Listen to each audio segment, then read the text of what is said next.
the Gospel of Luke, chapter 18, verses 9 to 14. Jesus also told this parable to some who trusted in themselves that they were righteous and regarded others with contempt. Two men went up to the temple to pray, one a Pharisee and the other a tax collector. The Pharisee, standing by himself, was praying thus: God, I thank you that I'm not like other people, thieves, rogues, adulterers, or even like this tax collector. I fast twice a week. I give a tenth of all my income. But the tax collector, standing far off, would not even look up to heaven, but was beating his breast and saying, God, be merciful to me, a sinner. I tell you, this man went down to his home justified rather than the other. For all who exalt themselves will be humbled, but all who humble themselves will be exalted. The word of the Lord. Thanks be to God. Would you pray with me? Oh Lord, sometimes it is hard to be humble. But when we compare ourselves to you, humility is all we get. Keep us humble and centered in you. And may the words of my mouth and the meditations of all our hearts be acceptable and pleasing in your sight. O Lord, our strength and our Redeemer. Amen. Luke loves when Jesus gives us opposites in his parables. You remember the parable of the rich man and Lazarus, the poor man. And they couldn't have been any different. One was rich, the other was poor. One was able-bodied, the other one was lame. You know, one lived in a palace and the other one laid by his gate. They couldn't be any different in life, and they couldn't be any different in death. As we found out, it was Lazarus who was with Abraham in heaven, and it was the rich man who was by himself in a hell of his own making. And so now here we have, and that's the only time, that story only appears in the Gospel of Luke. So Luke loved these compare and contrast stories of Jesus. And now we have another one here in this parable, which is putting the Pharisee and the tax collector together in prayer in the temple. And these are two very different people. One is a saint and the other one's a sinner. One was doing God's work. The other one was doing the devil's work. One was a patriot and the other was a traitor. And one got their prayer answered and the other got their prayer ignored. But as with Jesus' parables, the ending usually has a twist. And so it is in this parable. The one who got his prayer answered was the one that no one would have expected. All right, so first we have a Pharisee. And like I said, the Pharisee would have been seen as a model saint, someone who did everything right, someone who was righteous. And by his own admission, he was a really great Pharisee, because he didn't do just what God expected. He exceeded God's expectations, what the law required. And so he says, I fast twice a week. And the law only required fasting once a year.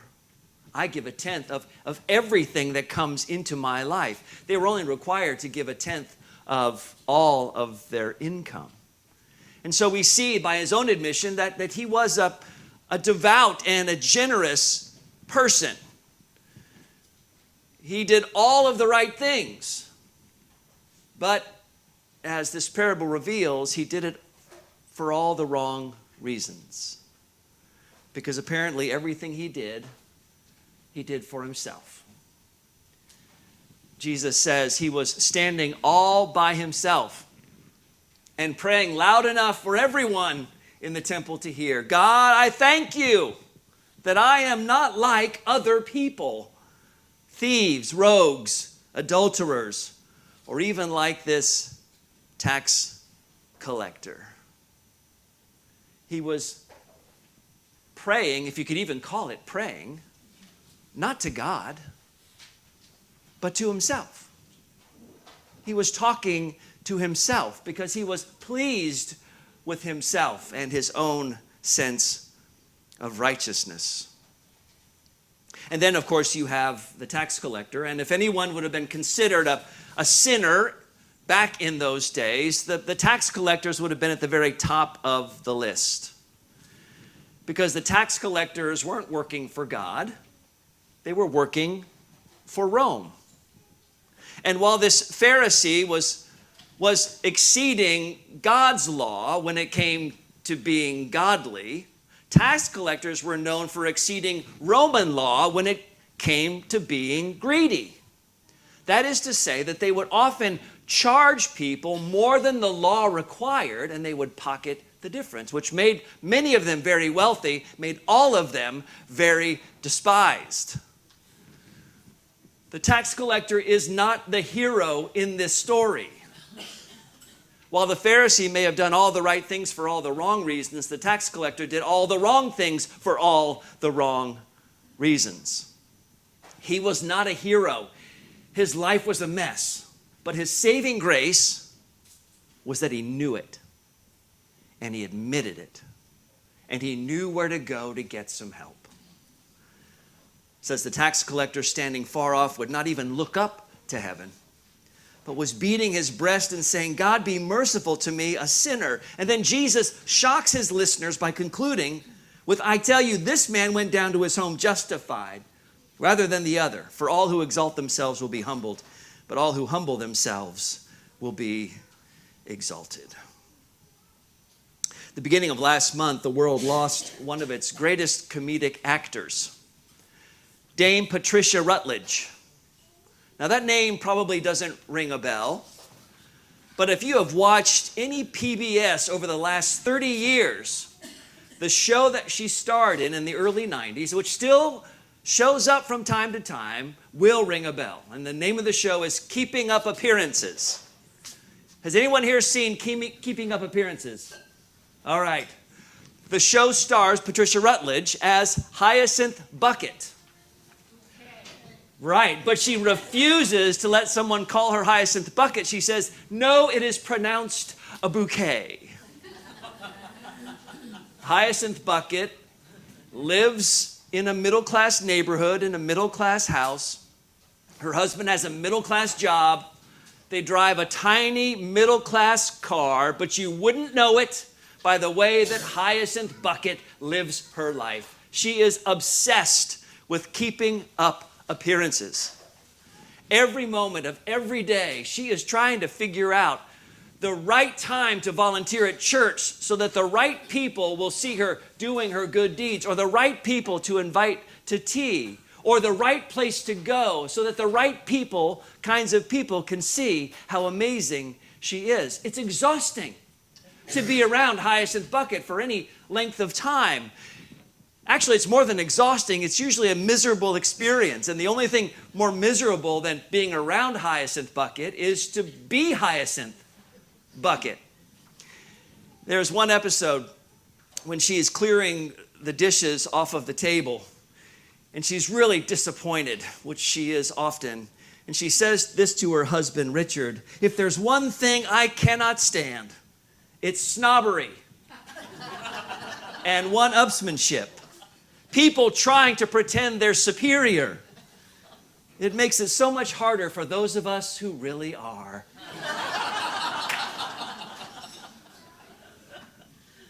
Well, I have to say, I have some empathy for Hyacinth Bucket or Bouquet, because I have one of those last names.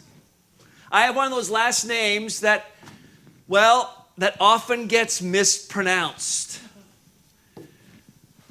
And it's been happening all of my life. And it will happen for all the rest of my life. Having to tell people, no, it's not Boggess. Sorry.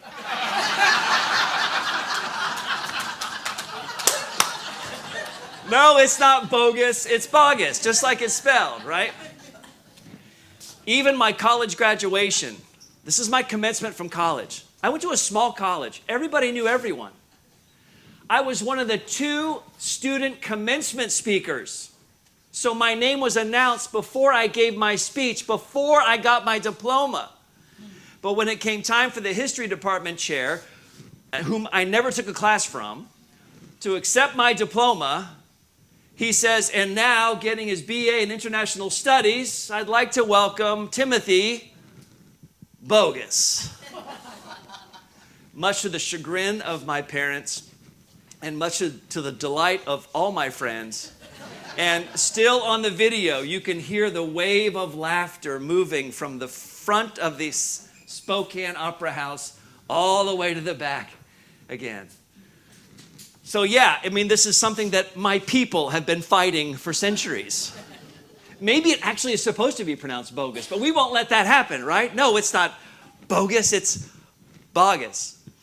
And I fear that that's what we're giving our children, that blessing of having to tell people, usually on a weekly basis, what your last name is and how it's pronounced. It's bad enough when people call me Timothy Boggess, but it really stings when they call me Reverend Boggess. That's the one that really hurts. And see, this is why I know that you can never name anything after me in any church I've ever served.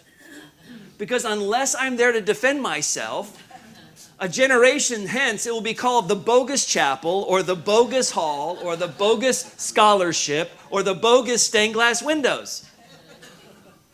But when people call me Reverend Boggess, the part that stings is I feel like maybe they have found me out. Because there are moments when I feel like I just might be bogus, a fake, a pretender. I mean, sometimes I fear that I worry more what you think about my sermons than what God thinks about my prayers. You know, there's a word for people who pretend to be something that they're not. It's a Greek word. Maybe you didn't know that. The word is hypocrite. And that word was originally used to signify the actors in ancient Greek dramas who wore masks and then they would say their lines behind their masks. It was someone who was pretending. And nowadays, we call anyone who is pretending to be someone or something they're not a hypocrite. You can even say that Sarasota was full of hypocrites on Friday night.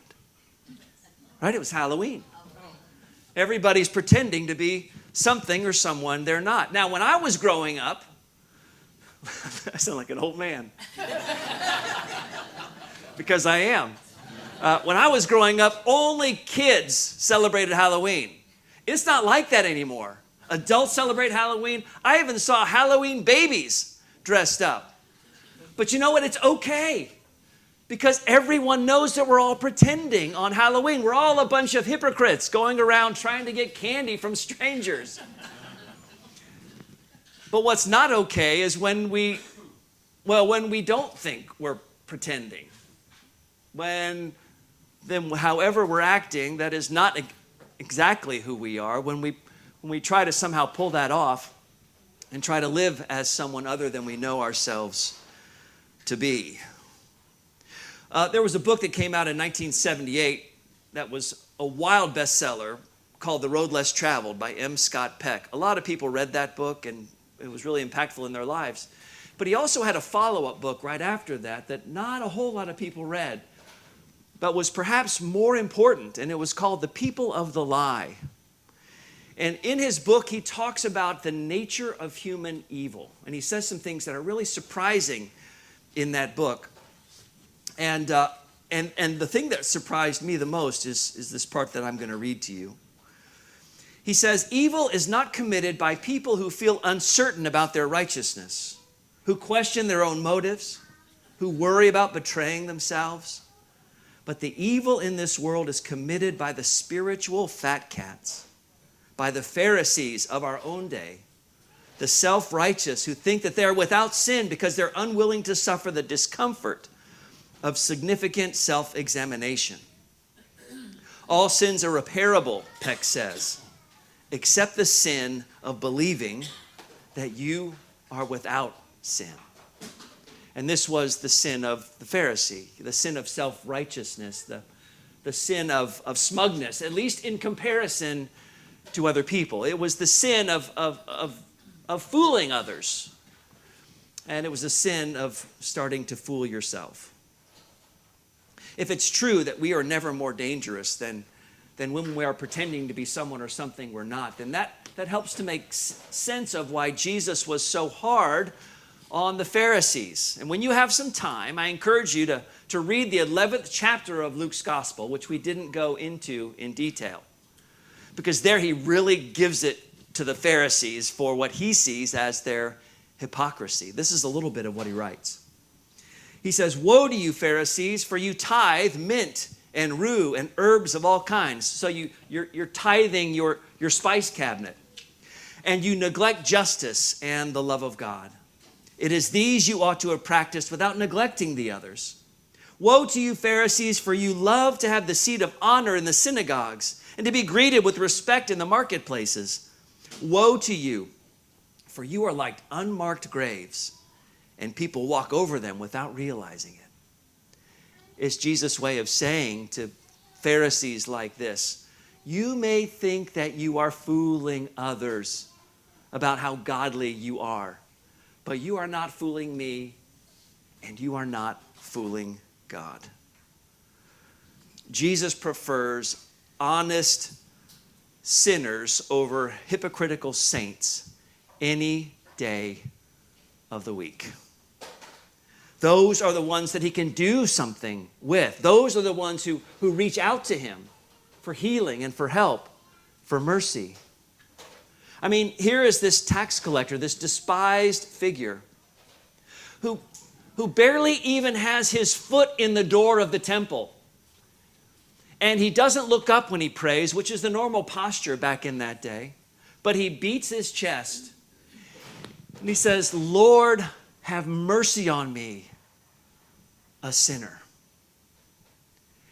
He realizes that he is a mess, that all is not right with him and inside of his heart.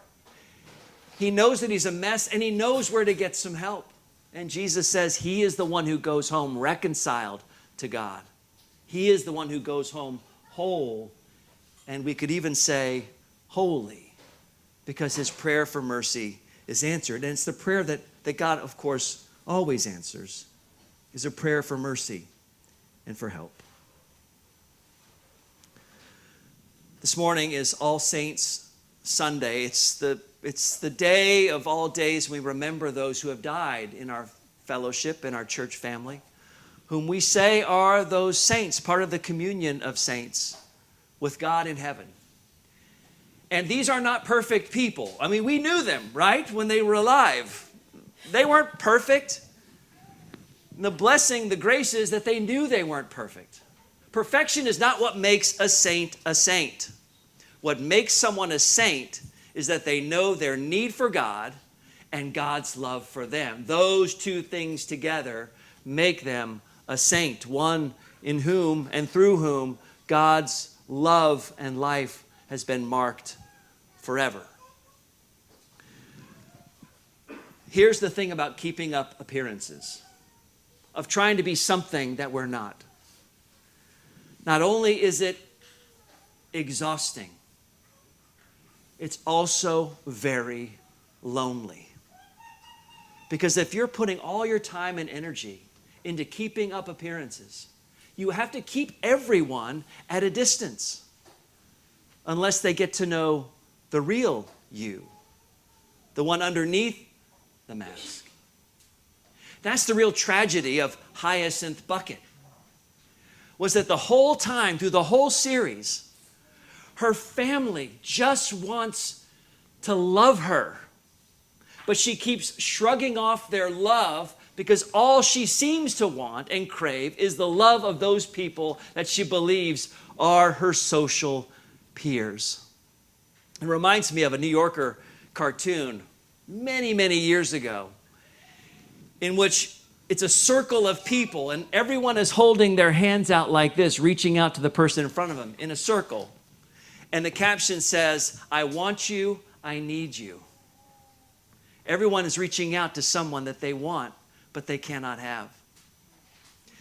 And that's the story of Hyacinth Bucket. She is reaching out to these people she wants, and that's the love that she thinks she craves, but the love that's always there for her, she ignores it, and she can't accept it. And they're the ones who know her for who she is, not Hyacinth Bouquet, but Hyacinth Bucket. And they love her anyway. But her whole story is a story of a person that is not at peace with themselves, which is also the story of the Pharisee. Here, this Pharisee is so intent on comparing himself to others and so concerned with what other people think and reaching out to be admired by all of the other Pharisees and important people in Israel that day, that he can't see that the whole time, through his whole life, God is behind him, reaching his hand out, just waiting for him to turn around. Let not be the same fate for you and for me. In the name of the Father, and the Son, and the Holy Spirit. Amen.